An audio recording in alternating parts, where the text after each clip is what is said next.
आप सभी को नवरात्रि की ढेर सारी शुभकामनाएं। माता रानी आप सभी की मनोकामनाएं पूर्ण करें।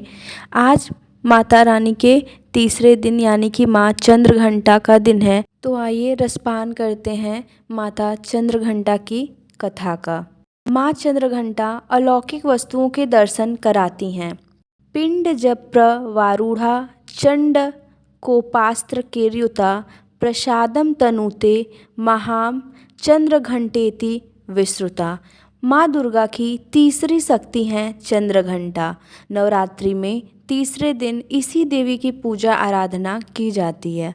देवी का यह स्वरूप परम शांतिदायक और कल्याणकारी है। इसलिए कहा जाता है कि हमें निरंतर उनके पवित्र विग्रह को ध्यान में रखकर साधना करना चाहिए।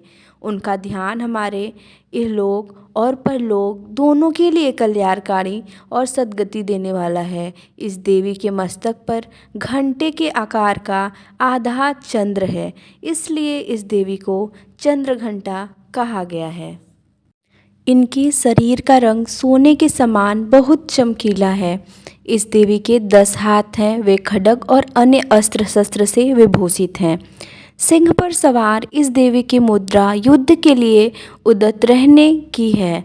इसके घंटे सी भयानक ध्वनि से अत्याचारी दानव, दैत्य और राक्षस कांपते हैं। नवरात्रि में तीसरे दिन इसी देवी की पूजा का महत्व है। इस देवी की कृपा से साधक को अलौकिक वस्तुओं के दर्शन होते हैं, दिव्य सुगंधियों का अनुभव होता है और कई तरह की ध्वनियाँ सुनाई देने लगती हैं। इन क्षणों में साधक को बहुत सावधान रहना चाहिए। इस देवी की आराधना से साधक में वीरता और निर्भयता के साथ ही सौम्यता और विनम्रता का विकास होता है।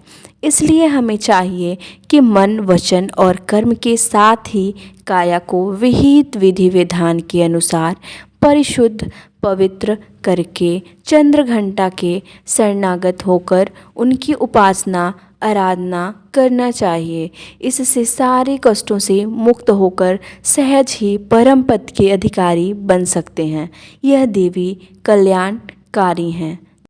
प्रचलित कथा के मुताबिक माता दुर्गा ने माँ चंद्रघंटा का अवतार तब लिया था जब दैत्यों का आतंक बढ़ने लगा था। उस समय महिषासुर का भयंकर युद्ध देवताओं से चल रहा था। महिषासुर देवराज इंद्र का सिंहासन प्राप्त करना चाहता था।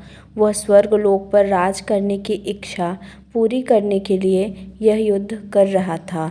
जब देवताओं को उसकी इस इच्छा का पता चला तो वे परेशान हो गए और भगवान ब्रह्मा, विष्णु और महेश के सामने पहुँचे। ब्रह्मा, विष्णु और महेश ने देवताओं की बात सुन क्रोध प्रकट किया और क्रोध आने पर उन तीनों के मुख से ऊर्जा निकली। उस ऊर्जा से एक देवी अवतरित हुई। उस देवी को भगवान शंकर ने अपना त्रिशूल, भगवान विष्णु ने अपना चक्र, इंद्र ने अपना घंटा, सूर्य ने अपना तेज और तलवार और सिंह प्रदान किया। इसके बाद माँ चंद्रघंटा ने महिषासुर तक का वध कर देवताओं की रक्षा की। जय माता दी।